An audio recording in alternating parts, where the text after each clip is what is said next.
Namaste everybody. So in this session, I'm going to attempt to help you understand why the way a narcissist thinks is illogical and nonsensical.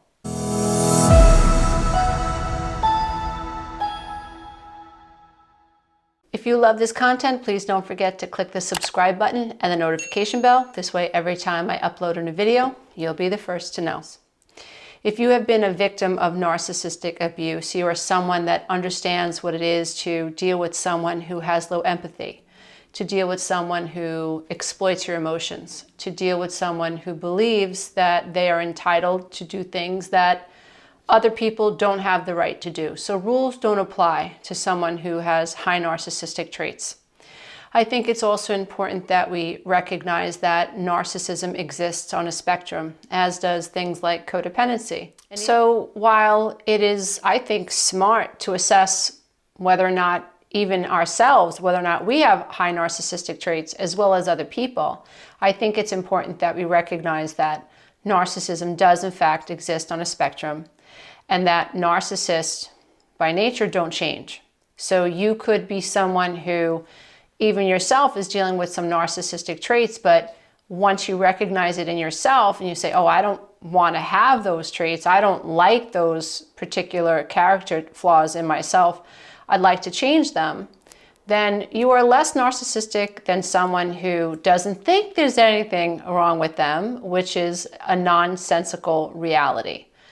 And when we're dealing with people who have high narcissistic traits, it can be very baffling and confusing, especially if we struggle with insecurities. It's a very, very bad concoction to deal with someone who is operating under this flawed premise that they are better and superior than other people, and the person or the partner that they have is struggling with some sense of insecurity.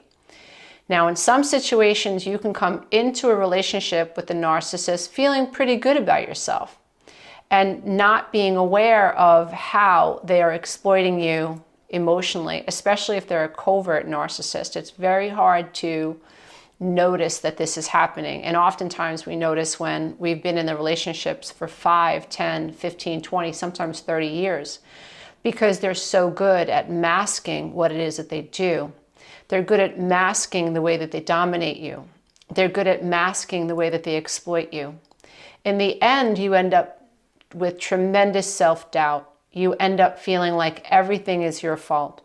You end up feeling so beaten down and so exhausted by the extreme emotions of a narcissist, by their guilting you, by their blame shifting. And sometimes they even move into the realm of physical, domestic violence. And when this happens and you're dealing with a narcissist, the narcissist will even blame you for why they physically abused you or why they physically abused even your children. Everything will be your fault, which again is nonsensical. And so when we're dealing with people who have narcissism, we're keeping in mind that narcissism exists on a spectrum. We know that the more commonly known form of narcissism is grandiose narcissism, where people are boastful, where they have a very high opinion of themselves. And again, they lack empathy. They do exploit other people's emotions and they generally feel entitled.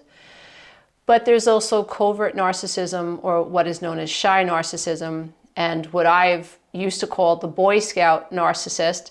This is someone who appears to be altruistic on the surface, who appears to be helpful, but inside the interpersonal dynamics, you end up feeling over time that you don't really have a say. They are using things like stonewalling, so they just don't talk to you. Or they use passive aggressiveness. They shut down and they withdraw on purpose as a way to dominate the flow of the relationship. So they check out. So if you have a conversation that you want to have, they just refuse to have it. And that's the way they're controlling the flow of the relationship. And then we have the more extreme form of narcissism where the narcissist will actually, they're malignant and they will absolutely be abusive, physically abusive, sexually abusive. And so we're recognizing that narcissism is not a black and white issue. But I wanted to get to an idea that I think can really help people free themselves of the power that some narcissists seem to have over the lives of other people. Especially if you're someone who is struggling with codependency, which means that you are shame-based, you feel like a shell of a person, you may be even like a chameleon yourself. In what I mean by that is that you tend to become what you think other people want you to be loved and to be accepted. Whereas someone who is a narcissist will take on a chameleon-like character to dominate and control you, to snuff the life out of you, and to completely dominate you emotionally, mentally, psychologically, physically, and financially. So both a codependent can be chameleon-like, to be loved and accepted and validated because of a lack of self, and a narcissist can be chameleon-like because they feel superior to other people, and they want you to believe that too. And they do this to gain your trust so that they can pull you into their lair and dominate you from inside your own heart and inside your own mind. So their chameleon-like behavior, their real agenda is, how can I get this person to trust me, to drop their guard so that their perception of me is altered from the inside out. So it's like once a narcissist gets you to trust them, they're inside your mind, they're inside your heart. You have this cognitive bias that they are this shy Boy Scout of a person, and you trust them. They love puppies, so they make you think in the beginning, but really they can't stand puppies because puppies are needy and puppies are weak and they're annoying and they expect you to play with them. And a narcissist doesn't want to be bothered with that, but that will be revealed over time. I wanted to offer something to this community to help debunk the narcissist's power over you and to help people understand that the basis for the way a narcissist thinks is illogical. And sometimes when we breathe some logic and reason into a situation, the spell is broken. Wait a minute, the way the narcissist is thinking about me is illogical? The way the narcissist treats me is nonsensical? It's irrational? That's a clarifying thought. Let me spend a little bit of time thinking about that. That gives you some space and some distance, because when you're involved with a narcissist, especially if you struggle with codependency, we are talking about enmeshment where there are no boundaries, where whatever the narcissist thinks, you're tuned up for it and you're afraid of what they think and you're not having your own thoughts anymore. If a narcissist is really, really clever, then they've convinced you that you can't trust your thoughts. You can only trust their thoughts. You can only trust what they think about you. They make you afraid of what other people are going to think about you. They tell you that other people think you're crazy, that no one's going to believe you. And so this creates tremendous cognitive dissonance and fear. Narcissists often isolate their victims, and so you don't even have a support system with you that you can turn to. Or they poison the pool of people that you know through triangulation. They're smearing your name before the relationship even falls out in preparation for when the relationship falls out. And so they've already set the stage that they're the victim of you. You are crazy, you're imbalanced, you're over emotional, you're never happy. And so they set the stage for a triangulation long before the relationship ends and you decide to leave them. And so I wanted to offer this to you, and I really hope that it helps you recognize how nonsensical a narcissist is and where you're paralyzed. So the premise of narcissism is to suggest that one person finds themselves more worthy or valuable than another human being. Narcissists have three distinct characteristics which are the most obvious in most cases, which is low empathy, entitlement, and exploitation. So to have low empathy is to believe that someone else's experience is less valid than your own. This is a flawed and nonsensical premise, considering no human is more worthy or valid than another in terms of the importance of their personal experiences. So narcissists are empathy impaired. So this is someone who believes that what they're going through and what they're feeling is more valid than what you're feeling. And if you just step back for a moment, it makes no sense. I remember going through this myself. And there was just a moment in time where I was gaining a little bit of clarity, recognizing first that I was codependent, Therefore, I was not healthy. Therefore, I was also toxic in my thinking and in my behaving. And I realized one day, after being berated about how I was someone who was over emotional, and I was being taunted, like, oh, your feelings, it's always about your feelings. And I looked at him one day, and my ex-partner, and I looked at him and I said, well, what you're saying about me is coming from a feeling place, so why are your feelings about me more valid than my feelings about you? And he was stumped, and even I was stumped. I didn't know where to go with that information, but I had a moment of clarity where I was beginning to understand that the person that I loved, that I hoped would understand me, kept telling me that what I was thinking and what I was feeling was irrelevant, but from the same vein, wanted me to think what he thought was more valid and more relevant. And if you just take a giant step back, that is nonsensical. Narcissists also will assume that if someone's life is difficult, it's because they deserve it. Like, well, they have all that trouble because they're weak-minded, you see.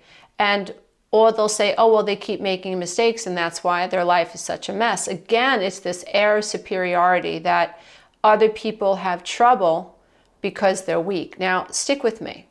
So I wrote something out. I'm going to be reading from the PDF that I created because I don't want to screw it up. So narcissists with low empathy may be those who believe that if people are struggling or suffering, it is because they are worthless, or they've made so many mistakes in life that they deserve to suffer.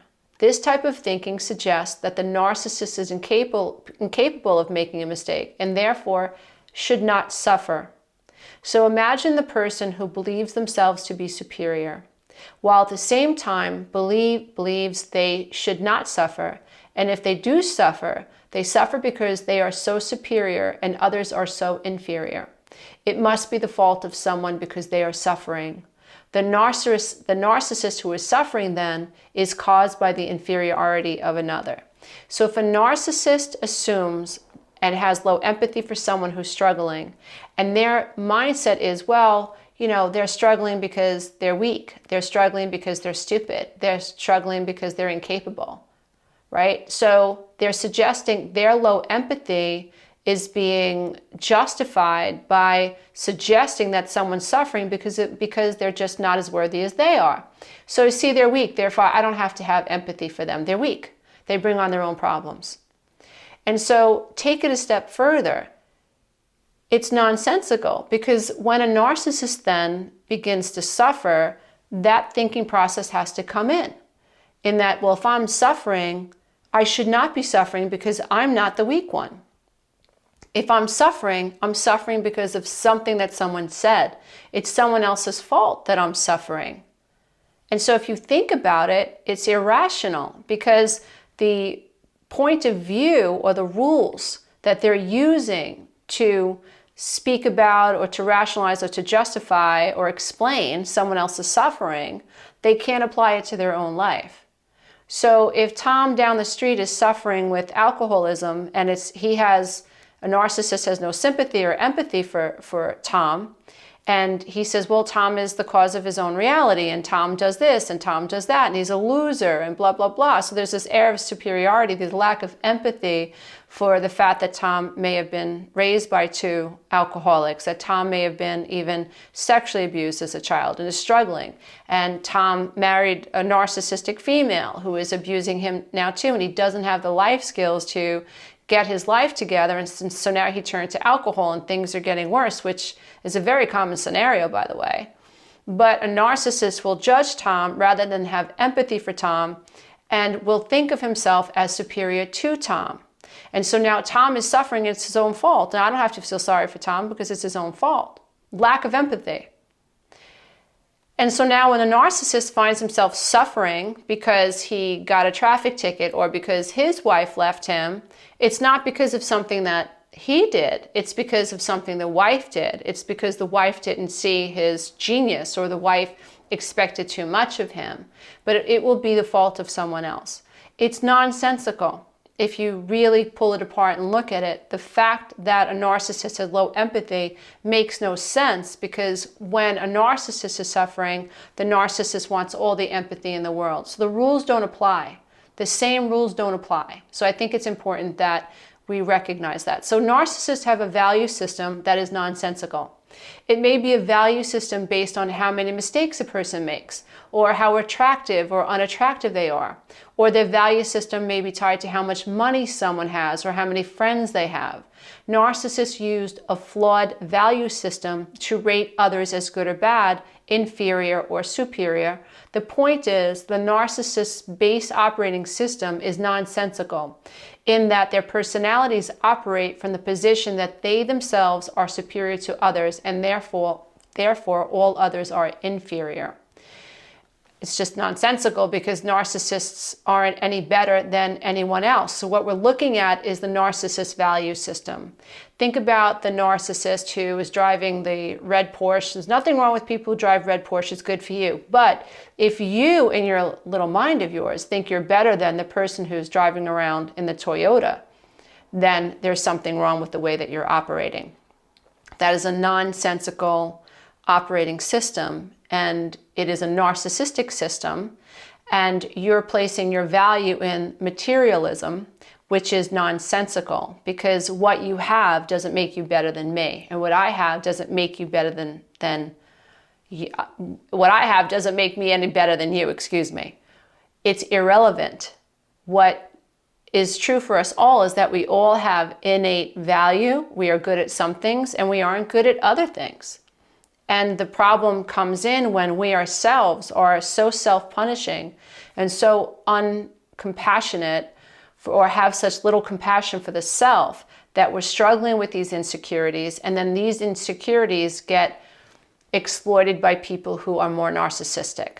So another nonsensical personality trait is the sense of entitlement that narcissists have. So the basis of entitlement is rooted in the idea that someone has rights other people do not have. Someone who behaves in an entitled way may be the person or the coworker at work who steals your lunch, or the person who feels entitled to exploit the cashier at the grocery store for dropping a quarter on the floor, or someone who feels entitled to run a red light and thinks everybody else should follow the green light. A narcissist is someone who cuts the line, who makes excuses for what they're doing.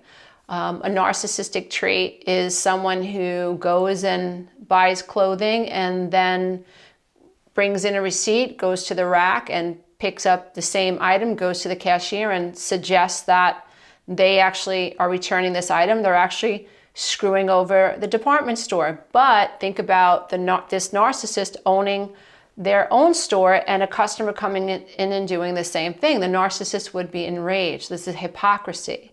So rules don't apply to people who have high narcissistic traits, although they think that rules should apply to you. So they should be allowed to cut the line, but you're not allowed to cut in front of them. That is nonsensical.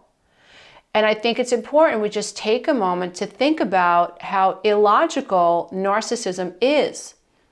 It is illogical to think that a narcissist should feel entitled to cut me on the line because of whatever reason they have in their head, and they can choose any reason and justify any reason. Their age, they just had surgery, it could be a lie. Or they're in a rush. Well, I'm not in a rush. Your time is more valuable than my time. So their base operating system is flawed and it's nonsensical. So entitlement shows up when someone believes rules don't apply to them, but they should apply to others. Narcissists have no problem saying no to you, but they expect you to say yes to them regardless of their request. Narcissists have no problem embarrassing you or accusing you of something that you're not guilty of, but they will go bonkers when you do the same to them. Think of people who take advantage of clothing stores, who deliberately cheat the department stores, but who would have an extreme reaction if the same was done to them in their business. Entitlement is nonsensical in that narcissists don't think that rules apply to them, but they should apply to others. And so when you're dealing with a narcissist, if you just take a giant step back and just look at the thought process, come out of it, go macro instead of micro. Rather than react and get all flustered by being accused of doing something you didn't do, just take a moment and see if in what the narcissist is explaining, see if it doesn't make sense. It's nonsensical.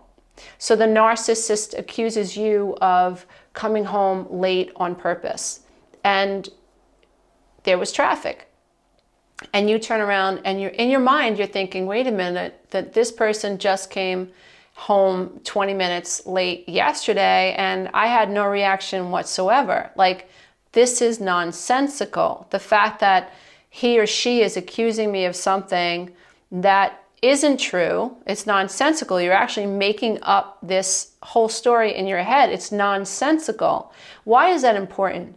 Because if you can see it as nonsensical, then your logical brain doesn't even want to be bothered with that conversation.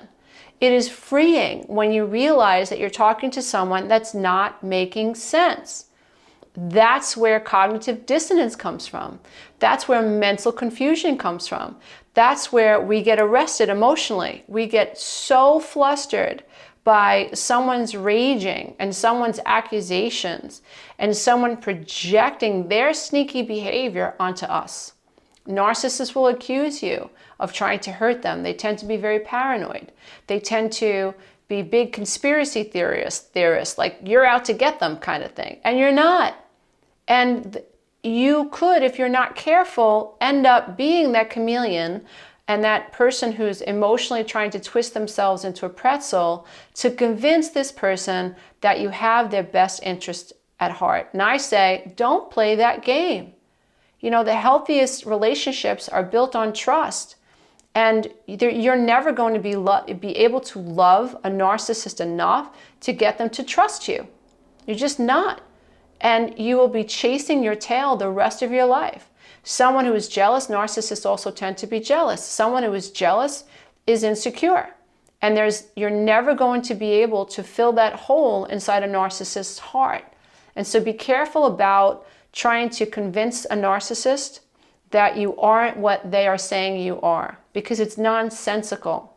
A narcissist will use entitlement to justify their accusations of you. They're not entitled to accuse you of things that you're not guilty of. So pay attention to this type of mindset the next time you're in a conversation that makes you feel a little bit wobbly. Exploitation. When we think about narcissists, exploitation comes to mind. Narcissists use emotional weapons to gain control over others. So they're very good in the emotional realm. Emotional exploitation can be so covert you may not even be aware it's happening. So some examples of emotional exploitation include raising their voice to exert dominance, speaking quickly and using threatening body language to throw you off, character assassinating others rather than sticking to the subject. So rather than talking about what's happening in the moment, we're labeling you as sneaky. They're labeling you as sneaky. They're labeling you as manipulative. They're saying that you did this on purpose. So there's character assassination. You might be called a slut. You might be called a liar. You might be called selfish. So there's this character assassination that's happening, which is exploitation. Playing dumb or stupid or acting as if they have no clue what you're talking about. What? I didn't do that. Oh, you said that? Oh, that's what you meant? Oh, I had no clue. Very passive aggressive. Forcing you to make choices between two options they offered. This is called a forced choice, and this blew my mind. So Lisa, you want to have dinner at this restaurant on Friday or Saturday. Where's the choice in that for me?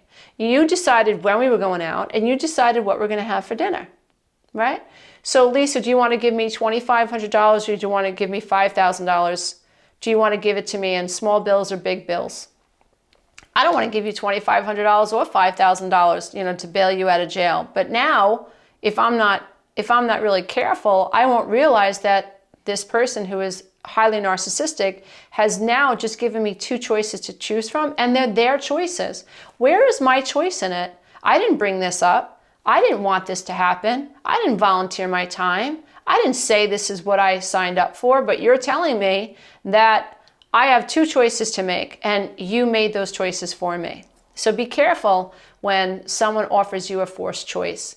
Physical violence, financial abuse, using your children against you, claiming that you're not going to be able to see them, saying that they're going to take them out of the country, telling your children or threatening you that they are going to tell their children about who you really are.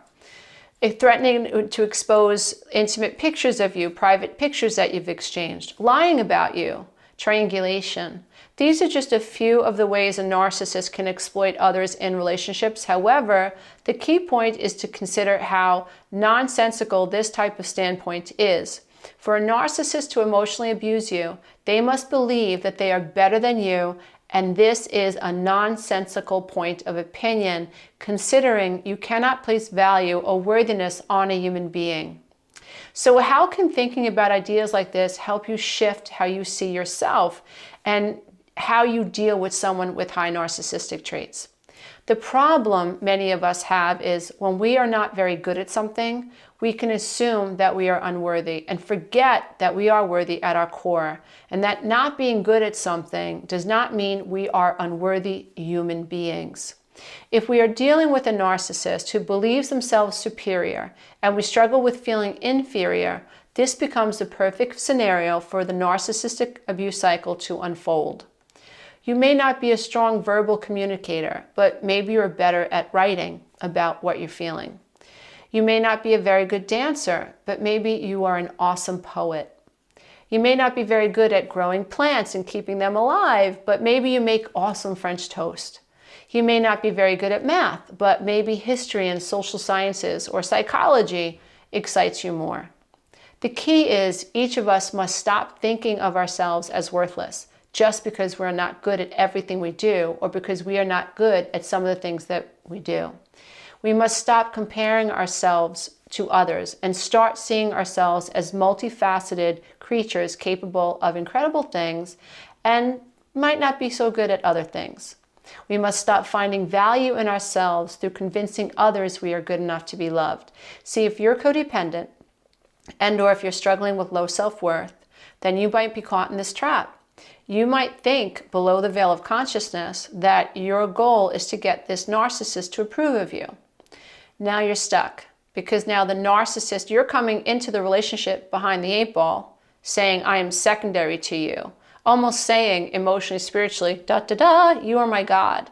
And I'm going to figure out how and what you need me to be, and I'm going to be it, and then you are going to love me, and then I'm going to feel enough. This is a very, very toxic relationship, very, very destructive subconscious program to operate in, and many of us are operating in that faulty system, which is what I call faulty childhood programming, and my tagline is, it's not you, it's your programming. Meaning, if you are operating under that illusion, you need an awakening, dear one. You must awaken because you cannot fix a hole in the wall you cannot see. And if you are in life thinking, I am not good enough and I need someone else to approve of me, trust me when I tell you, the world is full of narcissists that are more than happy to exploit that base feeling or that base program inside of you and to make you feel less than and to force you and morph you into a source of narcissistic supply for as long as you can take it. And so we must stop finding value in ourselves through convincing others we are good enough to be loved. You are worthy just as you are. We must stop believing that if we were good enough, we'd be popular. That simply isn't true. Whether you live alone or whether you have lots of other people around you, you are worthy at your core and you have intrinsic value. You will be really good at some things and not so good at other things. So some people you will resonate with and others you won't. Your job is to figure out what you are good at and to accept what you are not good at. Your job is to accept yourself as you are, wherever you are, and to believe you are worthy just because you exist. In this vein, you will then know when you are dealing with someone like a narcissist who believes and acts as if they are superior to you, which is just plain nonsensical. So don't buy into it, dear one. The goal really is for us to, I think, number one, deal with whatever has to be healed within the self. If you've come from a narcissistic home and even a codependent home where parents have been enmeshed, where there was lots of fighting, lots of arguing, lots of using children as pawns, or the home was cold and it was rigid. So whether it was loud and abusive or cold and stoic, there is this idea that children grow up feeling oppressed. And when children grow up feeling oppressed, they're repressed and they end up depressed. And that's not their fault. Children from these types of homes that feel unsafe, that force children into hiding, that force children to pick sides between mommy and daddy. This is a home that instills a child with a sense of hypervigilance. They don't feel safe in their own skin. And then these patterns unfold in their adult relationships. And so if Tommy has not been seen by mommy and daddy because their relationship is so toxic, and dad has been abusive and mom has abused dad back and forth and vice versa, Tommy hasn't grown up in a home that felt safe enough for him to be nurtured at his core. So Tommy doesn't know he has intrinsic value. When Tommy was supposed to be exploring the world and feeling safe, and parents are supposed to be consistently mirroring a healthy sense of love back to Tommy, mommy and daddy were too absorbed in their own drama, immature, two little children fighting in front of the kids. And so now Tommy doesn't have all this proper nurturing, so his neural wiring is wired for protection and defensiveness and fear rather than openness and connection and trust. That's not Tommy's fault. But what will happen is when Tommy starts to fail inside relationships, or when Tommy starts to attract narcissistic females, and that feels familiar, Tommy will think there's something wrong with him. And the narcissistic female will mirror that back to him, like, yes, you're inferior to me. And the narcissistic female will assume that she's superior to him. And the cycle continues. So number one, we really have to connect the dots to our childhood. We have to do the inner child work. We have to heal from codependency. We have to figure out what is keeping us stuck. We have to stop living below the veil of consciousness and live more above the veil of consciousness. And that takes effort. It takes work. Assuming that's all being done, now you become more objective because now you're not so enmeshed. You're not living below the veil and through the experiences of the inner child. Now you're growing up mentally and emotionally. You're getting a feel for what went wrong. Now you can be more objective about how people treat you. So rather than moving into please love me, rather than moving into a chameleon-like behavior, rather than appearing needy, rather than begging for approval, being an approval junkie, if you will, rather than all of that, you are actually more objective about relationships. And in that space, you're able to be more rational, logical about how someone is speaking to you. And when you discover that someone is using a nonsensical operating system, what I mean by that, when you're listening to someone who is suggesting that what they think and what they feel is more valid than what you think and what you feel, you know that you're in a toxic pool. And from that space, you're able to say, I don't want this. I need a more fair, more balanced, more rational, more reciprocal relationship.